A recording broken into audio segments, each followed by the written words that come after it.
बच्चों आज की इस वीडियो में हम बात करने वाले हैं काइंड्स ऑफ सेंटेंस की यानी कि वाक्य के प्रकार की। ठीक है, यानी कि वाक्य होता क्या है, वाक्य के कितने प्रकार होते हैं। ठीक है ना, तो इस वीडियो में हम बात करने वाले हैं। वैसे मैंने सेंटेंस के ऊपर जो है ना पार्ट्स ऑफ अ सेंटेंस पे एक सेपरेट वीडियो बना रखी है।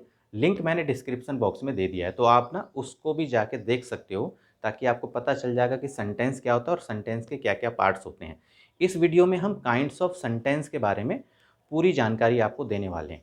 तो इसलिए बेटा मैं चाहता हूँ कि आप इस वीडियो को अंत तक देखो और वीडियो यदि अच्छी लगे तो इसे लाइक करो, चैनल को भी सब्सक्राइब करो। ठीक है, और वीडियो कैसी लगी कमेंट करके भी आप मुझे बताया करो। ठीक है, तो आइए शुरू करते हैं। तो देखो बेटा, काइंड्स ऑफ सेंटेंस बात करने से पहले सबसे पहले हमें यह जानना जरूरी है कि वाक्य होता क्या है, यानी कि सेंटेंस होता क्या है।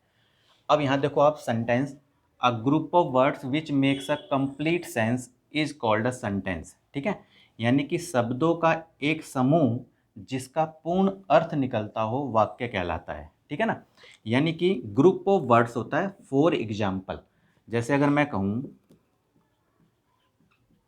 ही राइट्स अ लेटर, ठीक है, या मैंने कहा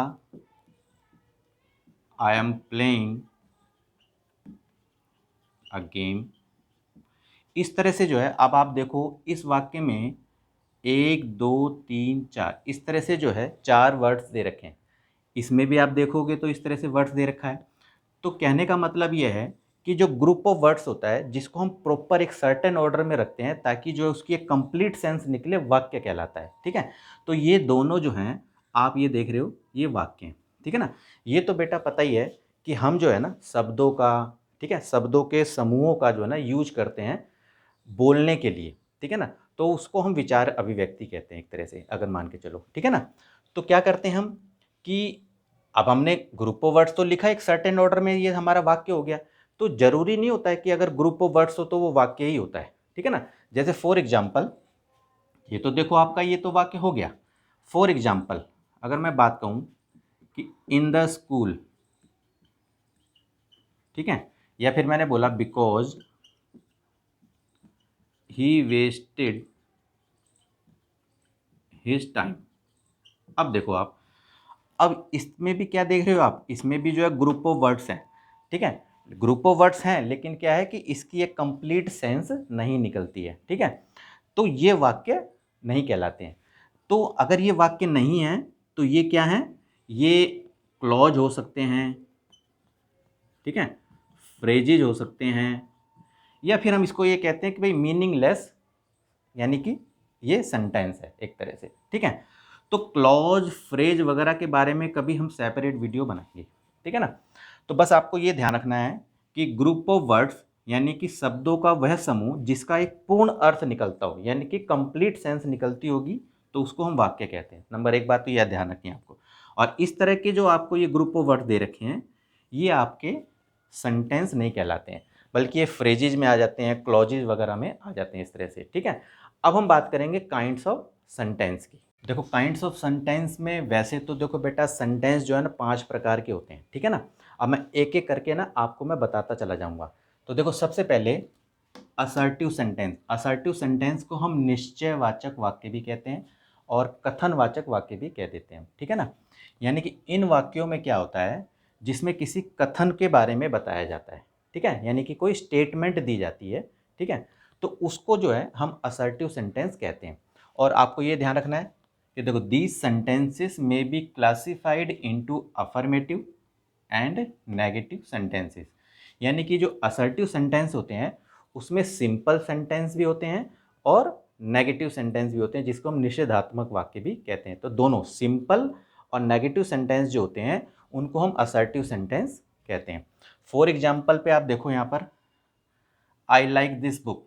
ठीक है, तो मैं यह पुस्तक पसंद करता हूँ। तो ये क्या है, जस्ट क्या है, ये सिर्फ एक सिंपल सेंटेंस है ये, यानी कि ये सिंपल सेंटेंस है, यानी कि ये अफर्मेटिव सेंटेंस है, आप ये कह सकते हो। He doesn't write a letter, वह पत्र नहीं लिखता है। देखो यहाँ पर नॉट आ गया, तो इससे आपको पता चल गया कि ये नेगेटिव सेंटेंस है, ये है नेगेटिव। इसी तरीके से देखो, शी कुक्स द फूड, ये हमारा अफर्मेटिव है। आप इसको सिंपल भी कह सकते हो, अफर्मेटिव सेंटेंस भी कह सकते हो। दे आर नॉट, अब देखो यहाँ नॉट लग गया, तो नॉट से ही आपको पता चल जाता है कि ये नेगेटिव सेंटेंस है। तो देखो आपको ये तो पता चल गया कि असर्टिव सेंटेंस में हमारे सिंपल सेंटेंस भी आते हैं और नेगेटिव सेंटेंस भी हमारे आते हैं, ठीक है। तो बेटा ये तो थी असर्टिव सेंटेंस। दूसरे नंबर का जो हमारा जो सेंटेंस यानी कि वाक्य होता है वो होता है इंटेरोगेटिव सेंटेंस, जिसको हम प्रश्नवाचक वाक्य कहते हैं, या हम सरल शब्दों में कहें कि क्या वाले वाक्य, यानी कि जिस भी वाक्य में क्या आ जाए या कोई प्रश्न पूछा गया हो तो उसे हम प्रश्नवाचक वाक्य कहते हैं। जैसे देखो, द सेंटेंसेस विच इंटेरोगेटिव, ठीक है, या इंटेरोगेट, ठीक है, इंटेरो, इसको गेट लिख दो। देखो, द सेंटेंसेस विच इंटेरोगेट और ask a question about the action, ठीक है, यानी जो उसमें एक्शन हो रहा है उसके बारे में क्वेश्चन किया जाए, ठीक है, प्रश्न किया जाए, इंटेरोगेट किया जाए, तो उसे हम इंटेरोगेटिव सेंटेंस कहते हैं, यानी कि प्रश्नवाचक वाक्य कहते हैं। एग्जाम्पल के तौर पे देखो आप, have you completed your homework, आपको यहाँ देखना है, देखो प्रश्नवाचक वाक्य का सिंबल लगा होगा, तो वैसे ही ईजिली आप पहचान जाओगे कि ये क्या नाम है, प्रश्नवाचक वाक्य है। देखो सबसे पहली बात, देखो यहाँ पर हैव लग गया शुरू में ही, और देखो इंटेरोगेटिव यहाँ पर प्रश्नवाचक वाक्य लग गया, तो ये इंटेरोगेटिव सेंटेंस है। तो इसमें कहा गया है कि क्या तुमने जो है अपना गृह कार्य समाप्त कर चुके हो, तो देखो ये प्रश्न पूछा गया है। इसके बाद देखो WH फैमिली यदि शुरू में आ जाती है और क्वेश्चन मार्क लगा रहता है तो वो भी इंटेरोगेटिव सेंटेंस कहलाता है। Why are you making noise, ठीक है, तुम शोर क्यों कर रहे हो। What are you doing here, तुम यहाँ पर क्या कर रहे हो।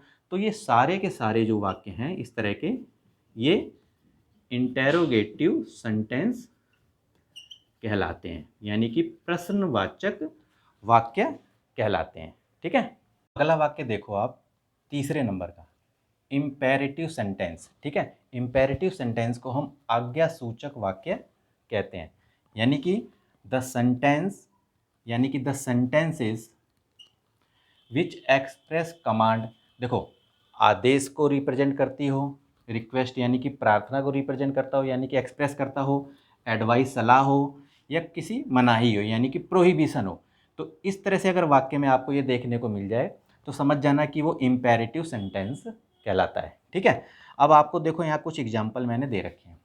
नंबर 1 देखो, कम हेयर एट वंस, तो इसी को देख के आपको समझ में आ रहा होगा, तुरंत यहाँ पर आओ, तो समझ रहे होगे कि आप ये कमांड है, इसमें आज्ञा दी गई है, ठीक है ना, तो ये कमांड है।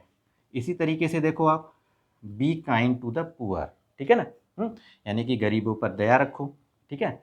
तो यहाँ आप देख रहे हो, यहाँ पर आपका क्या हो रहा है, एडवाइस, ठीक है। अब अगला वाक्य देखो, प्लीज हेल्प मी, कृपया मेरी मदद करो, तो ये एक प्रार्थना की गई है, तो ये रिक्वेस्ट के भाव में दिख रहा है आपको ये वाक्य, ठीक है। और डोंट मेक अ नॉइज, शोर मत करो, तो इसमें किसी चीज़ को करने से मना किया गया है, ठीक है ना। तो ये जो वाक्य है ये प्रोहिबिशन वाला है, ठीक है, यानी कि मनाही के लिए। तो इस तरह से यदि आप ना वाक्यों में अगर आप देखोगे जिसमें कमांड दे रखी हो, एडवाइस दे रखा हो, रिक्वेस्ट दे रखी हो, प्रोहिबिशन दे रखा हो, तो वो समझ जाना कि वो इम्पेरेटिव सेंटेंस कहलाता है, ठीक है ना। अगला वाक्य देखो आप, यानी कि अगला सेंटेंस आप देखो, एक्सक्लेमेटरी सेंटेंस, जिसको हम विस्मयादि बोधक वाक्य कहते हैं, ठीक है। यानी कि वो सेंटेंसेस, देखो the sentences which express strong feeling, आप देखो यहाँ पर स्ट्रॉन्ग फीलिंग ऑफ जॉय, खुशी का आनंद, यानी कि आनंद का इसमें कोई फीलिंग दे रखी हो, या आश्चर्य की बात इसमें कही गई हो, या क्रोध दिखाया गया हो, या फिर दुख को एक्सप्रेस किया गया हो, तो इस तरह के जो वाक्य होते हैं उसको हम एक्सक्लेमेटरी सेंटेंस कहते हैं, यानी कि वह वाक्य जो खुशी, आश्चर्य, क्रोध या दुख की भावना को प्रकट करता हो, विस्मयादि बोधक वाक्य कहलाता है। अब देखो बेटा, उसके कुछ एग्जाम्पल देखो आप, व्हाट ए गुड न्यूज़, ठीक है, कितनी अच्छी खबर है, तो इसमें देखो आप क्या एक्सप्रेस किया गया है, खुशी को, ठीक है ना।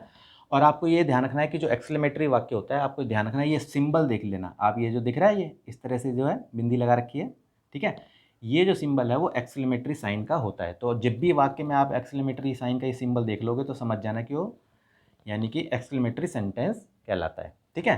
तो इस वाक्य में आपको खुशी देखो यहाँ पर एक्सप्रेस की गई है। एलास ही इज नो मोर। देखो ये देखो इसमें क्या दिया है कि वो अब नहीं रहे, तो इसमें देखो दुख की बात को एक्सप्रेस किया गया है सोरो यानी कि, ठीक है। तो ये भी वाक्य जो एक्सक्लेमेटरी वाक्य कहलाता है। इसी तरीके से देखो what a wonderful piece of art man is, तो इसमें देखो क्या दे रखा है, वंडर, आश्चर्य को एक्सप्रेस किया गया है, ठीक है ना, यानी कि कितनी अच्छी कला है एक तरह से, ठीक है। इसी तरीके से देखो ब्रेवो, वेल डन, ठीक है, यहाँ पर अपलॉज की भावना यानी कि प्रोत्साहित करने की भावना को दिखाया गया है, ठीक है, यानी कि शाबाश बहुत अच्छा किया यानी ब्रेवो, ठीक है।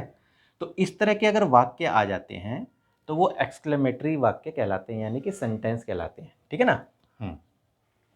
अगला वाक्य आप देखोगे ऑप्टेटिव सेंटेंस जो आपका ये देखो, ठीक है। तो ऑप्टेटिव सेंटेंस को हम बोलते हैं इच्छार्थक वाक्य, ठीक है, जिसमें जो है इच्छा की गई होती है एक तरह से, ठीक है।